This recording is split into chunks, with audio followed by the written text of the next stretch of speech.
जो सिंह के समान बुद्धि में, बल में और धैर्य में हमेशा स्थिर रहते हैं। कितनी भी बड़ी प्रॉब्लम्स आ जाएं, ये लोग विचलित नहीं होते। कितनी भी फेल्योर्स आए, ये बार बार प्रयत्न करते हैं। हिम्मत कभी हारते नहीं हैं। क्यों? क्योंकि इनकी राशि का जो स्वामी है वो ग्रहों का राजा सूर्य है।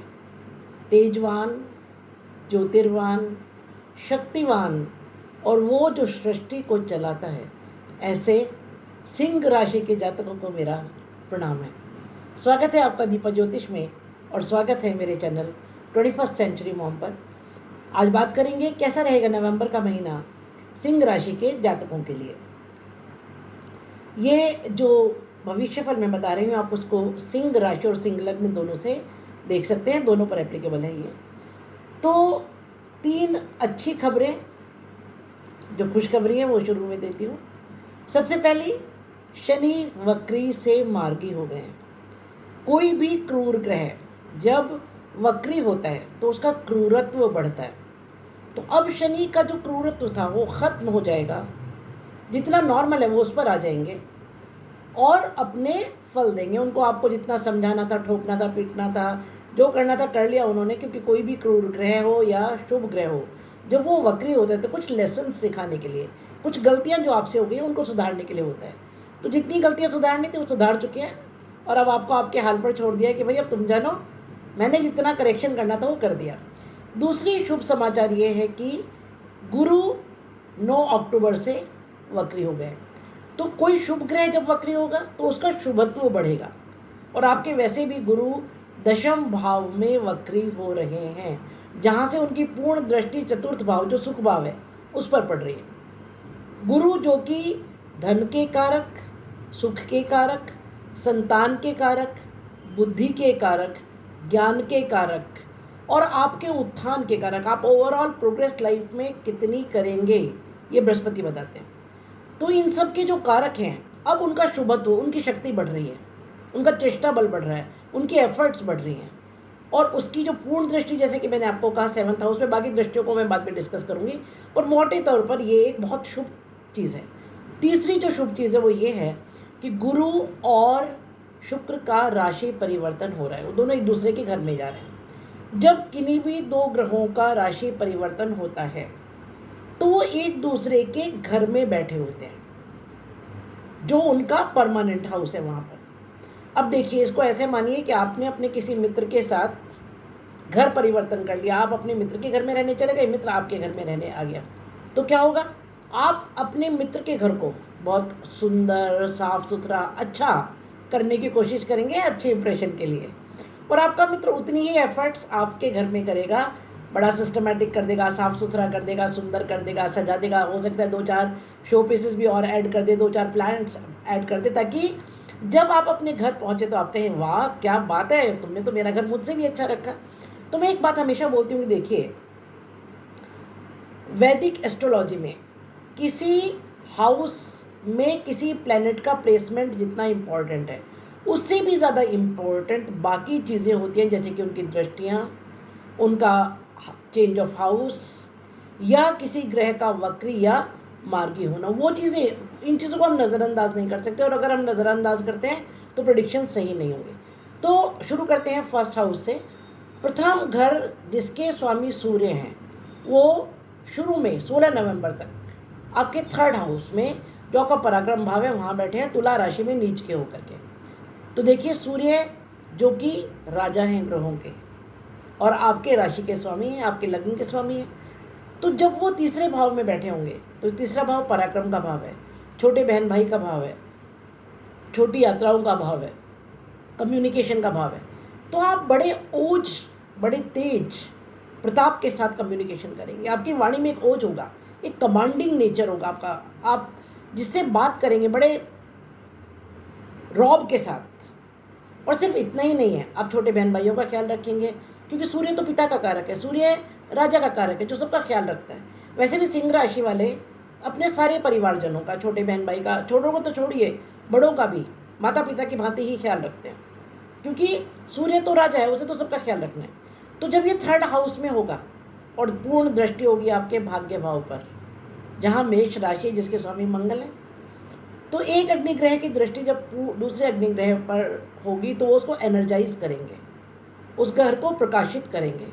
तो इस समय भाग्य आपका ज़बरदस्त साथ देगा। छोटे बहन भाइयों को लाभ मिलेगा, छोटी यात्राओं से आपको लाभ मिलेगा, और आप अपनी कम्युनिकेशन स्किल से कोई अच्छा काम कर पाएंगे। आपको अगर नई जॉब की तलाश है आपको वो मिल सकता है, आपको स्थान परिवर्तन की तलाश है वो मिल सकता है, या कोई भी बिगड़ा हुआ जो काम था उसको आप अपनी कम्युनिकेशन से, छोटी यात्राओं से, अपने पराक्रम से, अपनी एफर्ट से सुधार पाएंगे। बात करें चतुर्थ भाव की, अच्छा दूसरे घर की बात पहले करते हैं।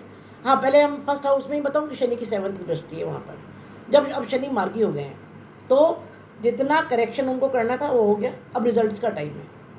तो जब शनि मार्गी होते हैं तो कुछ सडन रिजल्ट्स, जैसे कि समझ लीजिए आपका बोर्ड रिजल्ट डिक्लेयर हुआ है, वैसे कुछ सडन रिजल्ट्स, अब अच्छे रिजल्ट्स आपके फर्स्ट हाउस के, यानी कि आपसे संबंधित, आपके स्वास्थ्य से संबंधित, आपके करियर से संबंधित, आपके नेचर से संबंधित, आपके व्यवहार से संबंधित, आपके इंडिविजुअल से संबंधित कुछ बहुत अच्छे रिजल्ट्स, कोई ऐसी चीज़ जिसका आप बहुत लंबे समय से जिसके लिए मेहनत कर रहे थे और वेट कर रहे थे, उसके गुड रिजल्ट्स अब आपको मिलेंगे। बात करें दूसरे भाव की, तो दूसरे भाव में केतु हैं, यहाँ राहु की 7th दृष्टि है और गुरु की 5वीं दृष्टि है। तो देखिए, दूसरा भाव आपके कुटुंब का भाव है, वाणी का भाव है, खान पान का भाव है और धन के संचय का भाव है। यहाँ पर गुरु की 5th दृष्टि, गुरु धन के कारक है, और राहु की 7th दृष्टि, अचानक धनागमन जिसकी आपने उम्मीद नहीं थी। परिवार में, कुटुंब में कुछ अचानक शुभ घटनाएं, किसी की शादी, किसी का एजुकेशन अच्छा हो जाए, किसी का कहीं जॉब में सिलेक्शन हो जाए, कोई ज़मीन जायदाद कोई खरीद ले, कुछ भी शुभ समाचार परिवार से रिलेटेड। और तीसरी चीज़ जो है वो ये कि इस समय जो धन आपके पास आएगा उसका संचय होगा। क्यों? क्योंकि गुरु धन को वेस्ट नहीं होने देते हैं। अगर खर्चा भी कहीं होगा तो वो प्रॉपर इन्वेस्टमेंट होगा। और केतु यहाँ रह करके क्या करेंगे, केतु साधु है जिसमें दिमाग नहीं, दिल का प्रयोग करते हो, क्योंकि हेड नहीं है, सिर नहीं है। तो आप भावनात्मक रूप से परिवार से जुड़ेंगे, परिवार को बांधेंगे, और आपकी जो इमोशंस होंगी वो इस समय रूल्ड होंगी हार्ट से, ब्रेन से नहीं। तो एक साधु जैसा व्यवहार हो जाएगा आपका। बात करें तीसरे घर की, तीसरा घर में डिस्कस कर चुकी हूँ, सूर्य है वहाँ पर 16 नवंबर तक, और मंगल की वहाँ 4th दृष्टि है। तो पराक्रम ज़बरदस्त होगा, मेहनत ज़बरदस्त होगी और उसके रिजल्ट्स भी ज़बरदस्त मिलेंगे। मैं इसको ऑलरेडी डिस्कस कर चुकी हूँ क्योंकि इसकी पूर्ण दृष्टि यहाँ से सूर्य की 16 नवंबर तक भाग्य भाव पर है। उसके बाद आते हैं चौथे घर पर। तो यहाँ वृश्चिक राशि जिसके स्वामी मंगल नीच के होकर के 12वें घर में बैठे हुए, ये थोड़ी अच्छी स्थिति नहीं है, क्योंकि 12वां घर आपका व्यय का घर है और चौथा घर सुख का घर है, माता का घर है, भूमि भवन वाहन का घर है। तो थोड़ा सा ब्लड प्रेशर संभालिएगा अपना, और माता जी के स्वास्थ्य का थोड़ा ख्याल रखिएगा। लेकिन साथ साथ यहाँ पर कुछ शुभ समाचार भी हैं। देखिए, हर प्लेनेट की कुछ अच्छाइयाँ और कुछ बुराइयाँ होती हैं। मैं सिर्फ आपको अच्छा झूठ नहीं बोलूँगी, आपको हर वो चीज़ बताऊँगी, चाहे वो पॉजिटिव है या नेगेटिव है, क्योंकि एस्ट्रोलॉजी का पर्पस ही है। Astrology is a remedial science. तो शुक्र का चौथे घर में होना बहुत शुभ चीज़ है। शुरू में महीने के शुक्र चौथे घर में होंगे और बुध के साथ लक्ष्मी नारायण योग बनाएंगे। धन आने का योग है, सुख आने का योग है। और बुध और सूर्य मिलकर के 16 नवंबर तक सूर्य यहाँ पर है, वो बुधादित्य योग बनाएंगे। शनि की यहाँ पर दशम दृष्टि। तो जो भी आपका पेरेंटल प्लेस है वहाँ पर आपका जाना होगा, मिलना होगा। कुछ भूमि भवन वाहन आप खरीद सकते हैं। पेरेंटल प्लेस पर कुछ बहुत अच्छी चीज़ें होंगी। आपके संबंध अगर वहाँ किसी से खराब थे वो सुधरेंगे। हो सकता है आप वहाँ कुछ इन्वेस्टमेंट करें। और मदर से आपको बहुत लाभ मिलेगा, हर प्रकार का, भावनात्मक, फाइनेंशियल, या जैसा भी आप एक्सपेक्ट कर रहे हो वो सब आपको मिलेगा। बात करें पंचम भाव की, तो पंचम भाव की स्थिति बहुत सुंदर है, क्योंकि धनु राशि है यहाँ पर, जिसके स्वामी बृहस्पति हैं, और यहाँ बृहस्पति के घर में शुक्र राशि परिवर्तन करके बृहस्पति के साथ बैठे हुए हैं। पंचम भाव आपका संतान का, विद्या और बुद्धि का, प्रेम प्रसंगों का, पूर्ण उत्थान का और पूर्व जन्म के कर्मों का, ये पूर्व जन्म का भी घर है। तो शुक्र जब यहाँ बृहस्पति के साथ राशि परिवर्तन करके आएंगे तो पूर्व जन्म के कुछ अच्छे कर्मों के फल इस समय आपको मिलेंगे, पहली बात। दूसरी बात, संतान से सुख मिलेगा, संतान को भी आपसे सुख मिलेगा। संतान के बारे में कुछ शुभ समाचार या जो स्त्रियां संतान सुख की और अग्रसर है उनके लिए बहुत अच्छा समय है। कारण शुक्र वीर्य के कारक हैं और पूर्ण दृष्टि यहाँ पर जो है, सॉरी, जो जिसका घर है ये बृहस्पति, वो जीव के कारक है, जीवनदायक बृहस्पति है। तो जो स्त्रियां संतान सुख की और अग्रसर है उनके लिए बहुत अच्छा समय है। जो इस समय कंसीव करना चाहते हैं उनके लिए बहुत अच्छा समय है ये। जो संतान इस समय आप कंसीव करेंगे वो बहुत सॉफ्ट, मधुर, बड़ी कलात्मक, सौंदर्यात्मक होगी। और आपका भी जो टैलेंट है इस समय, जो लोग क्रिएटिव फील्ड में हैं, जो आर्ट फील्ड में हैं, जो फिल्म जगत में हैं, जो सौंदर्य प्रसाधन बनाते हैं, उनके लिए बहुत अच्छा समय है। बात करें आपके छठे भाव की, तो छठे भाव में मकर राशि है जिसके स्वामी शनि 7th हाउस में बैठ करके मार्गी हो रहे हैं। तो छठा भाव आपके रोग, ऋण और शत्रु का भाव है। यहाँ पर किसी भी क्रूर ग्रह का होना या क्रूर ग्रह की दृष्टि को होना बहुत अच्छा मानते हैं। तो शनि क्योंकि मार्गी हो गए हैं तो रोग, ऋण और शत्रु से छुटकारा देंगे। प्लस यहाँ पर गुरु की 9th दृष्टि जो अमृत दृष्टि होती है वो है, और मंगल की 7th दृष्टि। मंगल की 7th दृष्टि यहाँ शत्रु हंता, शत्रुओं का नाश दूर दूर तक। प्लस जब गुरु की 9th दृष्टि होगी तो कोई पुराने ऋण अगर हैं उनसे गुरु छुटकारा दिलाएंगे। और यहाँ पर जो बाकी आपकी प्रॉब्लम्स थी कुल मिला के, जो ये डेली रूटीन का भी हमारा घर है, ये सेवा का घर है, तो नौकरी को भी हम यहाँ से देखते हैं, दिनचर्या को हम यहाँ से देखते हैं। तो गुरु की 9th दृष्टि का मतलब है कि अगर आप किसी नौकरी की तलाश कर रहे हैं, जॉब चेंज करना चाहते हैं, उसके लिए बहुत अच्छा समय है और उसकी अपॉर्चुनिटीज़ आपको मिलेंगी। बात करें 7th हाउस की, यहाँ शनि मार्गी हुए हैं, मंगल की 8th दृष्टि, और यहाँ शनि अपने ही घर में बैठे हुए हैं, शश नामक पंच महापुरुष योग बना रहे हैं। और इस समय जो शनि की स्थिति है वो ऐसी है कि वक्री से जब मार्गी हुए तो क्रोध से निकल करके मास्टर जी थोड़े ठंडे मूड में हैं, मास्टर जी थोड़े अच्छे मूड में हैं कि बेटा तुम्हें जितना पनिशमेंट देना था, जो सज़ा देनी थी, जो करना था कर लिया है, अब एक काम करो, अब अच्छे बच्चे बन के बैठो और हम अब प्रेम से बैठ के आपस में गुरु शिष्य बात करते हैं। तो क्या होगा, 7th हाउस आपका वैवाहिक जीवन, 7th हाउस आपका बिजनेस, 7th हाउस आपका बिजनेस पार्टनर। तो इन सब में जो रुकावटें आ रही थी आपकी रिलेशनशिप में, बिजनेस में, बिजनेस पार्टनर के साथ, उनमें अब सडन इम्प्रूवमेंट आएगा। बात करें आपके अष्टम भाव की, तो अष्टम भाव में राहु है और केतु की 7th दृष्टि है। यहाँ मीन राशि है। अष्टम भाव रहस्य है, अष्टम भाव पाताल, रंध्र, ससुराल, ट्रांसफॉर्मेशन, इन सब का घर है। और राहु जब यहाँ, राहु कौन है, जासूस। राहु कौन है, अनंत इच्छाएं। राहु कौन है, सिर्फ सिर, जिसके पास फीलिंग्स जैसी कोई चीज़ नहीं है, दिल जैसी कोई चीज़ नहीं है, सिर्फ दिमाग से सोचता है। तो जब राहु यहाँ होगा तो राहु सर्च करता है, और ये ऑकल्ट का घर है, ये आपके रहस्यों का घर है, ये रिसर्च का घर है। तो आप कोई बहुत डीप रिसर्च कर पाएंगे, ससुराल में लाभ होगा, ससुराल से लाभ होगा, उनके यहाँ कोई अच्छा काम हो सकता है और आपको भी इन सब चीज़ों से बेनिफिट मिलेगा। ये विरासत का भी घर है। तो कोई ऐसी चीज़ इस समय अंडर करंट में चल रही है जो आपके लिए एक बहुत स्ट्रॉन्ग विरासत बना रही है। बात करें नवम भाव की, तो नवम भाव में मेष राशि जिसके स्वामी मंगल इस समय 12th हाउस में नीच गए, अच्छी स्थिति नहीं है। भाग्य का व्यय है ना, तो जो चीज़ें आप एक्सपेक्ट कर रहे हैं उनमें थोड़ा सा डिले हो सकता है, इसके लिए तैयार रहिए। थोड़ा सा डिले हो सकता है लेकिन वो चीज़ें मिलेंगी जरूर। क्यों? क्योंकि यहाँ शनि की 3rd दृष्टि और सूर्य की 7th दृष्टि है, ठीक है। और ये जो भाग्य स्थान है आपका, यहाँ पर क्योंकि सूर्य की दृष्टि होने के साथ साथ एक और अच्छी स्थिति ये है कि यहाँ के जो राशि स्वामी हैं वो भी तो अग्नि तत्व हैं और सूर्य भी अग्नि तत्व है। तो जैसे कि मैंने कहा, एनर्जाइज होगा ये घर। थोड़ा डिले ज़रूर होगा लेकिन फल निश्चित रूप से मिलेंगे और अच्छे मिलेंगे। हाँ, थोड़ी हर्डल्स आएंगी। बात करें दशम भाव की, तो दशम भाव इस समय बहुत सुंदर स्थिति में है।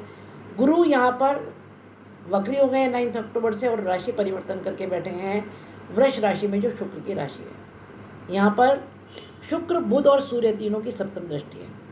बहुत सुंदर स्थिति है। कर्म स्थान इस समय आपका बहुत स्ट्रांग है, बहुत रिच है। प्रमोशन 100%, नया जॉब 100%, बॉस के साथ रिलेशंस बहुत अच्छे, पिता से संबंध बहुत अच्छे होंगे, पिता को लाभ, पिता से आपको लाभ। तो जो ये आपका दशम स्थान है, राज्य से लाभ, गवर्नमेंट से कोई काम रुके हुए तो डेफिनेटली इस समय पूरे हो जाएंगे। बात करें 11वें भाव की, तो 11वें भाव में मिथुन राशि जिसके स्वामी बुध सूर्य के साथ 4th भाव में बहुत सुंदर स्थिति में बैठे हैं। तो कोई इच्छा पूर्ति जबरदस्त होगी। बुध जब सूर्य के साथ होते तो राजकुमार राजा की गोद में, इससे ज़्यादा सुंदर स्थिति क्या है। तो बड़े सेफ प्लेस में है बुध इस समय, बहुत सुरक्षित महसूस कर रहे हैं अपने आप को। तो आपकी जो इच्छा पूर्ति, जो लाभ का घर है, वो इस समय बहुत बढ़िया स्थिति में है। और प्लस शुक्र की 7वीं दृष्टि जो संजीवनी दृष्टि होती है, वो पूर्ण दृष्टि यहाँ पर है। शुक्र के एक आंख को जब भगवान विष्णु ने भेद दिया था तो उनको ये वरदान भी दिया था साथ में कि जो तुम्हारी एक आंख बची है वो आंख से ही तुम जो दृष्टि जहाँ डालोगे वहाँ संजीवनी दृष्टि होगी, रिपेयरिंग, हीलिंग।